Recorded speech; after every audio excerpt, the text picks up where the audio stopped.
శ్రీ విఘ్నేశ్వరాయ నమ. శ్రీ రామచంద్ర పరబ్రహ్మణే నమ. శ్రీ గురుభ్యో నమ. రామాయణం చెప్పుకుంటూ ఉన్నాము. ఆపదామపహర్తారం దాతారం సర్వసంపదాం లోకాభిరామం శ్రీరామం భూయో భూయో నమామ్యహం. రెండవ భాగంలోకి ప్రవేశించాము. బాలకాండలో రెండవ సర్గము విందాం. ధర్మబుద్ధి కలవాడు విద్యాధృతుడు అయిన శ్రీ వాల్మీకి మహామునికి నారద మునిశ్రేష్ఠుడు శ్రీ రామాయణ కథా విశేషమును సంక్షిప్తముగా చెప్పగా శిష్య సహితుడై వాల్మీకి విని నారదుని పూజించాను.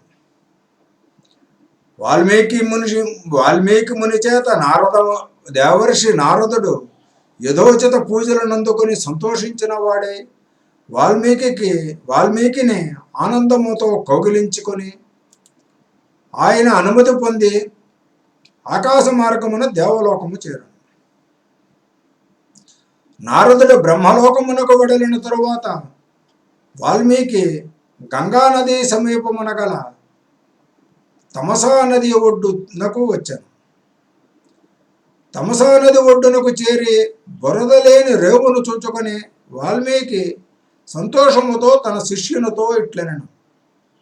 పోయి శిష్య, భరద్వాజ చూడుము, శీల గుణోన్నతుడకు సత్పురుషుని హృదయము వలె నిర్మల జలముతో మనోహరముగా ఈ రేవు శోభిల్లుతున్నది. నాయనా, జలపాత్రను క్రింద నుంచుము, నేను ధరించు నారబట్టలను నాకు ఇయ్యుము.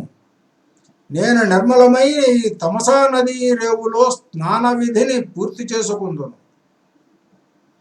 వాల్మీకి ఆ ప్రకారము కోరగా గురువిధేయుడైన భారద్వాజుడు ఆయన ధరించు నారబట్టలను ఆయనకు ఇచ్చను. ఇంద్రియ నిగ్రహము గలవాడు సుగుణ చిత్తుడు అయిన వాల్మీకి శిష్యుడు ఇచ్చిన నారవస్త్రమును తీసుకొని దగ్గరలోనే ఉన్న విశాలమైన వనములో చూచుచూ తిరిగాను.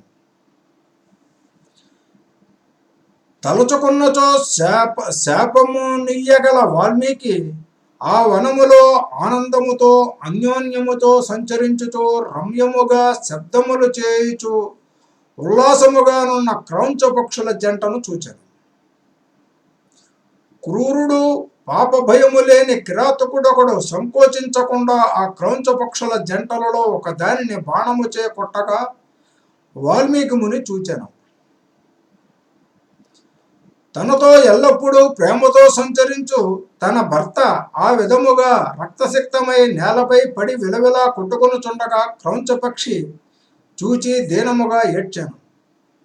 బోయవానిచే చంపబడిన ఆ పక్షిని చూడగానే ద్రయార్థ హృదయుడైన వాల్మీకి మునిచంద్రునకు చాలా జాలి కలిగాను.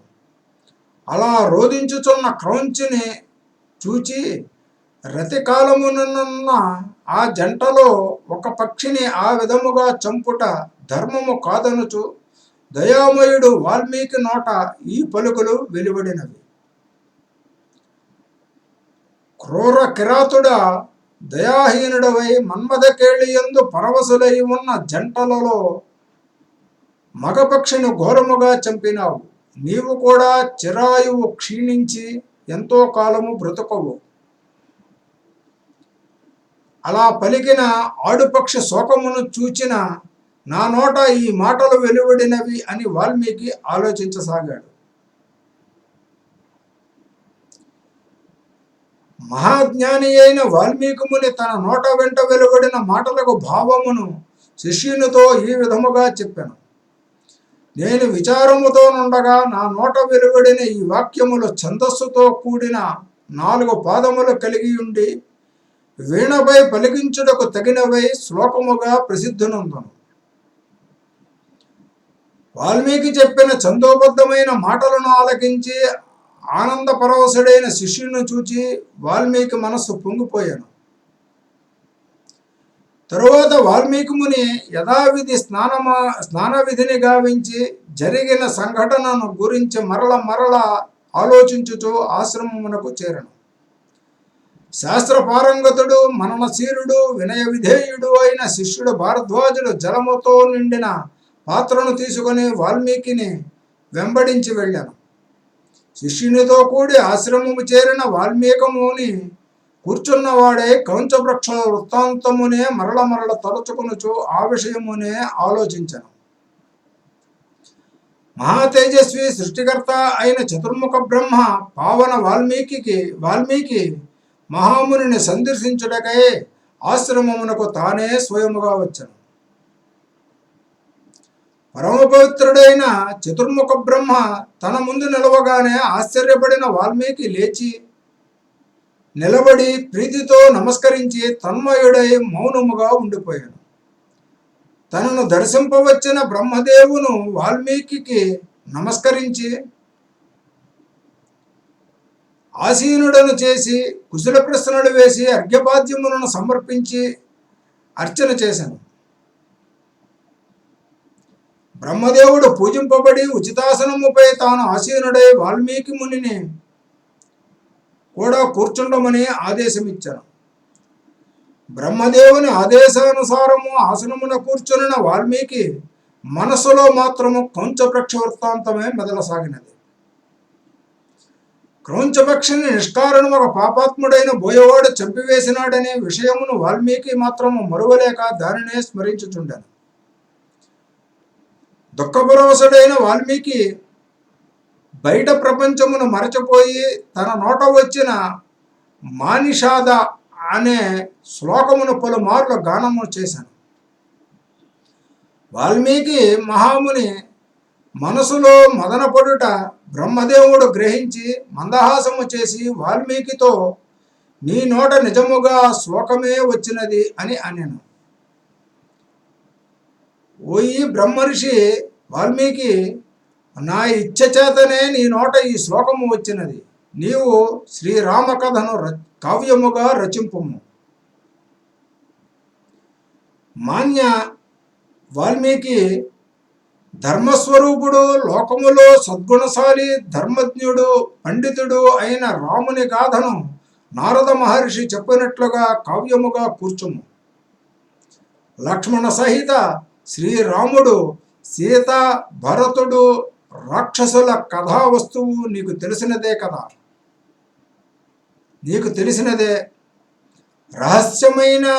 రహస్యమైనదైనను ప్రకాశితమైనదైనను నీకు ఇంతవరకు తెలియనిది కూడా ఇప్పుడు నా బోధ వలన తెలియగలదు. ఈ రామకావ్యములో నీవు పలికిన వాక్కులెల్ల సత్యములోను. పుణ్య మనోహరమైన రామకథను శ్లోకబద్ధము చేయుము. ఈ భూమిపై పర్వతములు, నదులు ఉన్నంతకాలము నీ రామాయణ కథ ఈ లోకమున వ్యాప్తమై అమరమై పుణ్యశ్లోకమై అలరారుచూ ఉండును. నీవు రచించిన రామాయణ గాథ ప్రచారములో ఉన్నంతకాలము నీవు ముల్లోకములలోనూ సుమతిగా తిరుగుతూ ఉందువు.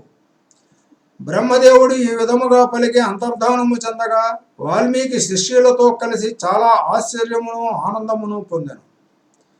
తరువాత వాల్మీకి శిష్యులందరి ఆ మునీంద్రుడు వాల్మీకి నోట వచ్చిన ఆ గొప్ప శ్లోకమునే మరల పఠించుచు విస్మయముతో గానము చేసిరి.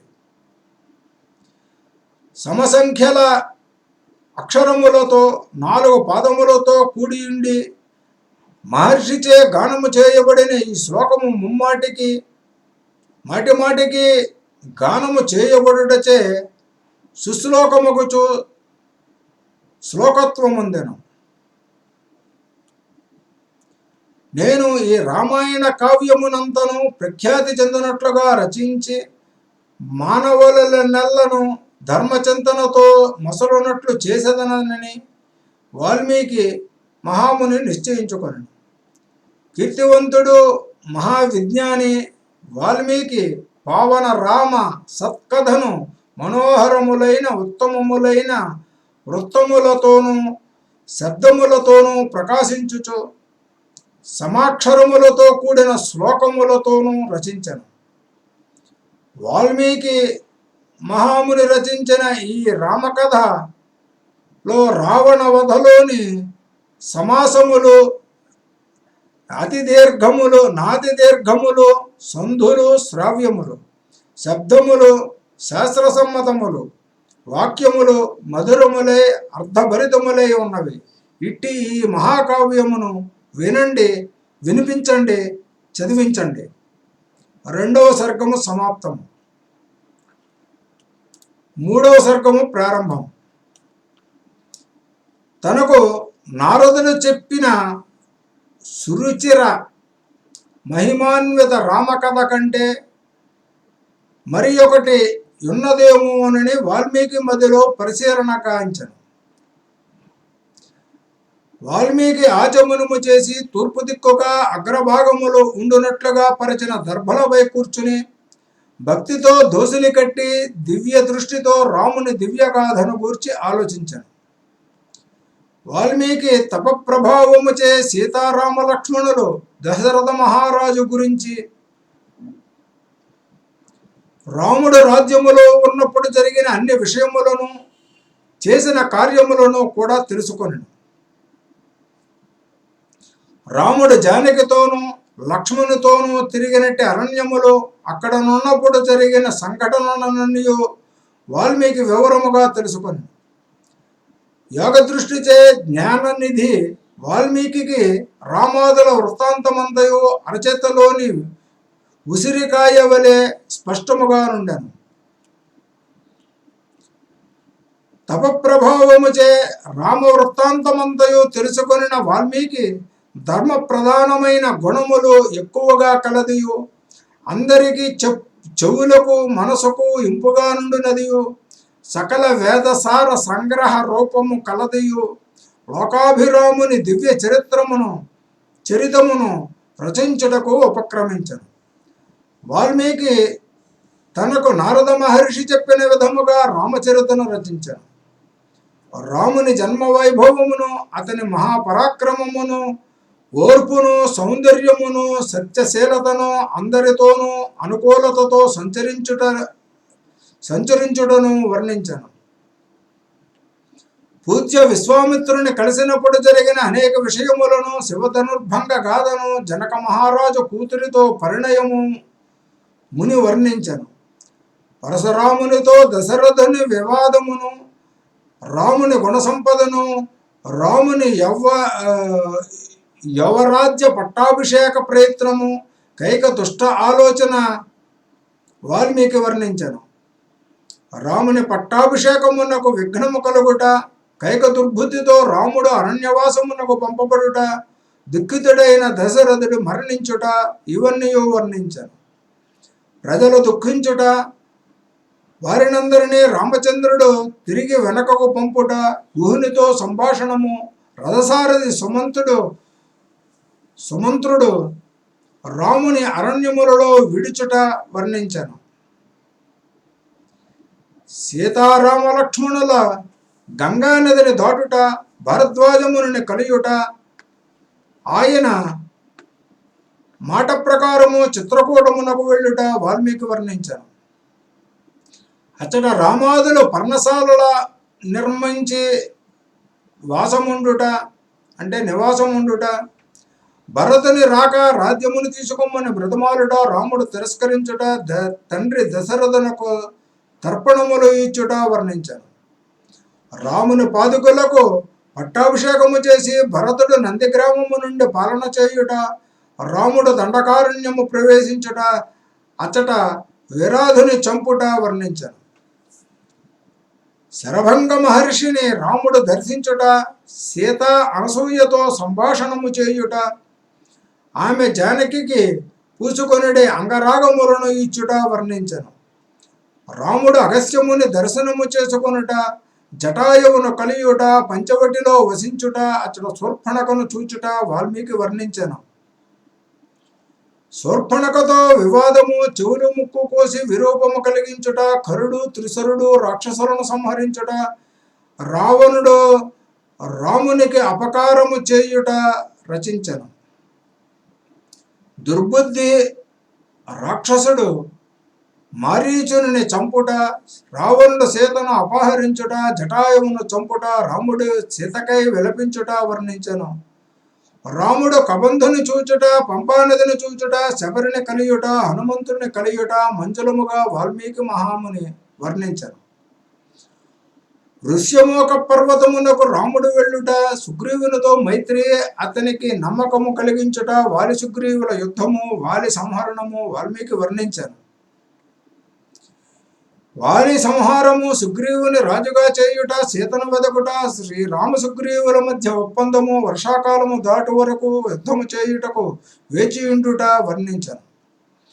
సుగ్రీవుని ఆలస్యమునకు రాముడు కోపము వచ్చుట, సుగ్రీవుడు వానరసేనలను 4 దిక్కులా పంపుట, వారికి భూమిపైనున్న అన్ని ప్రదేశములను గూర్చి వివరించుట వర్ణించను.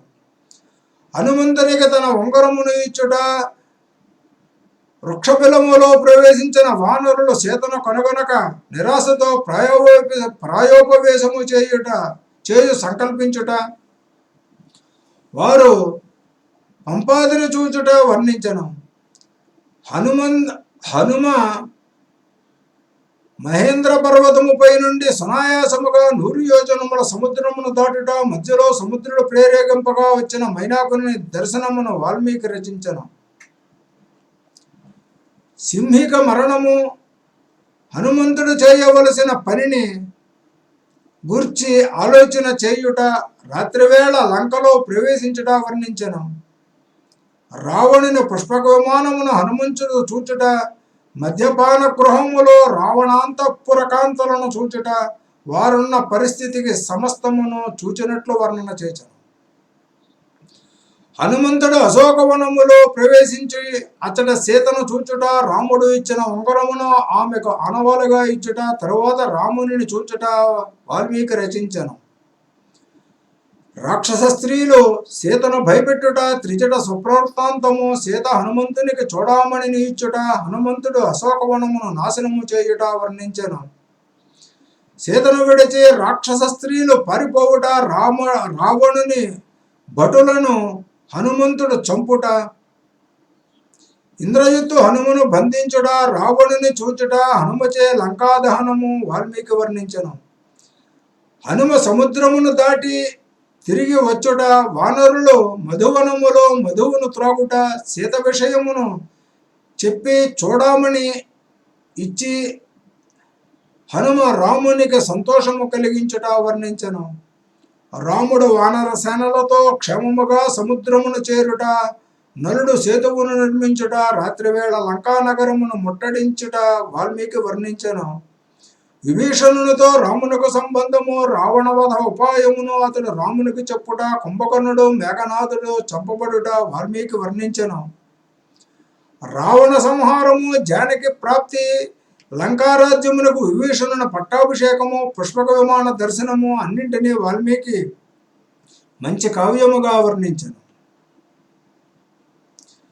రాముడు భరతుని కలుసుకొనుట, రామునికి అయోధ్య రాజ్య పట్టాభిషేకము, అనంతరము రాముడు వానరసేనలు అన్నింటినీ పంపివేయుట, దేశ ప్రజల సంతోష సాగరములో ఓలలాడుట, సర్వజన రంజకముగా రాముని పాలన, సీతను త్యజించుట సరస కవిబుధుడు వాల్మీకి వర్ణించను. భగవత్ స్వరూపుడై అయిన వాల్మీకి మునీంద్రుడు ముందు ముందు జరగబోవు రామకథ అంతను రమ్యముగా ఉత్తరాఖండలో రచించెను. 3వ సర్గము సమాప్తమైనది. 4వ సర్గము ప్రారంభం. రాముడు రాజ్యపాలనము చేయుచుండగా అతని చరిత్రనంతను భగవంతుడు ఋషియు కావ్యము వ్రాయుట సమర్థుడు అగు వాల్మీకి మనోహరముగా రచించను. సత్కవీంద్రుడైన వాల్మీకి రామాయణమును 7 కాండలలో 600 సర్గలతో 24,000 శ్లోకములతో రచించను. రామ పట్టాభిషేకము తరువాత జరిగిన రామకథను కాండలతో సంపూర్తిగా రచించి దీనిని ఏ బుద్ధిమంతులు పఠించదరో అని వాల్మీకి ఆలోచన చేచను. ఇలా ఆలోచించుతున్న వాల్మీకి మహర్షి యొక్క పాదములకు మునివేషధారులైన బాలురులు కుశలవులు ప్రణామము చేసిరి. అప్పుడు ధర్మనిరతులు, కీర్తిమంతులు, మధురమైన స్వరము కలవారు, మంచి గాయకులు, ఆశ్రమవాసులు కుశలవులను వాల్మీకి చూచెను. సాంగ వేదాధ్యయనము చేసినట్టి మేధావులైన కుశలవులను చూచి వేదార్థమునకు నందునటుల తాను రచించిన రామాయణమును వారికి వాల్మీకి ఉపదేశించాను. అంటే వేదాలకు అర్థము పరిపుష్టమునందునటులుగా, అంటే పూర్తిగా వేదాలకు అర్థము ఏదైతే ఉందో అదే తాను రచించిన రామాయణము.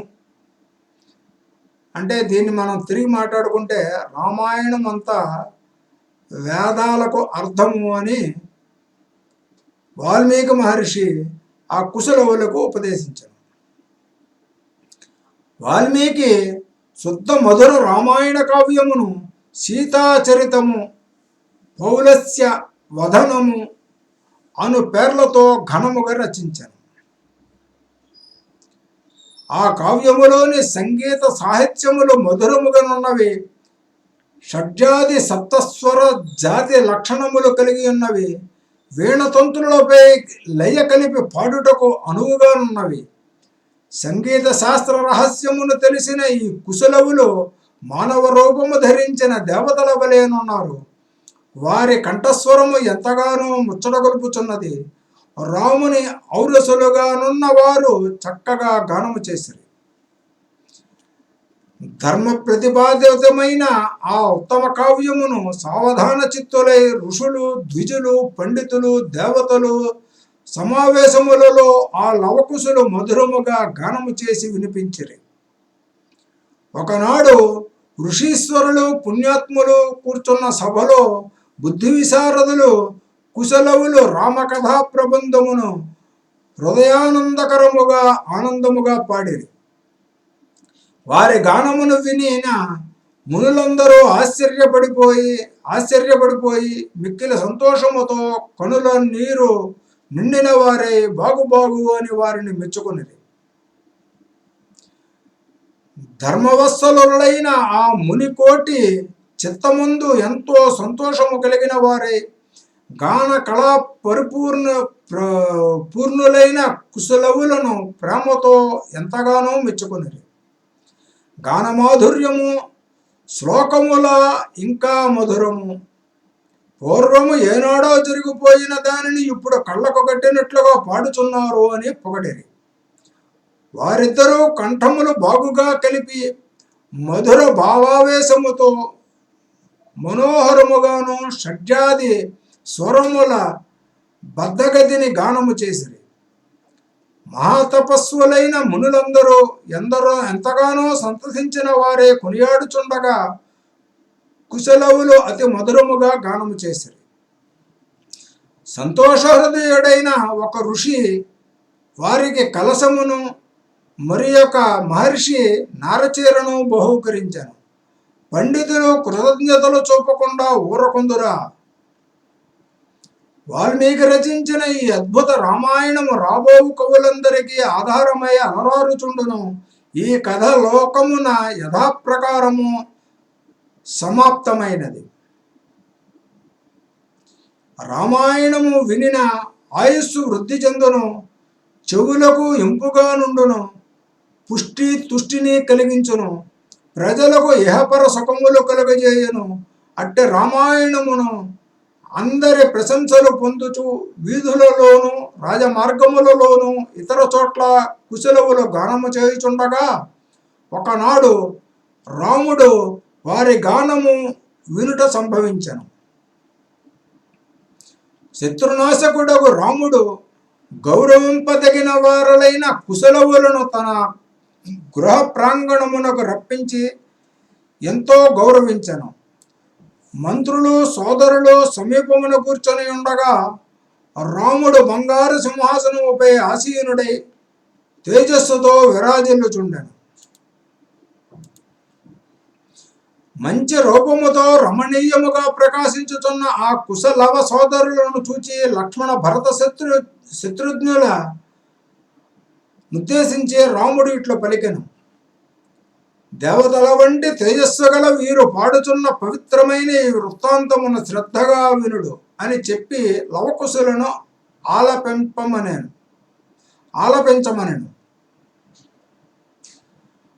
రాగలయయుక్తముగా మధురమైన కంఠముతో కుశలవులు గానము చేసిరి. వీణాతంత్రులకు లయయుక్తముగా పాడిరి. అర్థము స్పష్టముగా తెలియనట్లుగా గానము చేసిరి. జనుల మధ్య ఆ కుశలవులు పాడిన మధుర గానము వీణులకు విందే మనోరంజకమై శ్రోతలకు అపరిమితమైన ఆనందమును అందించను. జనులారా, వీరు మునులే అయినను రాజలక్షణములతో ప్రకాశించుచున్నారు. గాయకులే అయినను తపస్సు కలవారు. వీరు సీతాచరితమును పాడు తీరును శ్రద్ధతో విందుము. రాముడు ప్రేరేపించగా మార్గదేశీయ పద్ధతులలో మార్గ పద్ధతినే అవలంబించి ఆ లవకుశులు గానము చేసిరి. మనశ్శాంతి పొందవలననుకొనుచున్న రాముడు కూడా ఆ గానమునకు ఇష్టుడయ్యను. మనము కూడా విందాము, ధరిద్దాము. 4వ సమర్గము సమాప్తమైంది. శ్రీరామార్పణమస్తు. 20వ భాగంలో విందాం.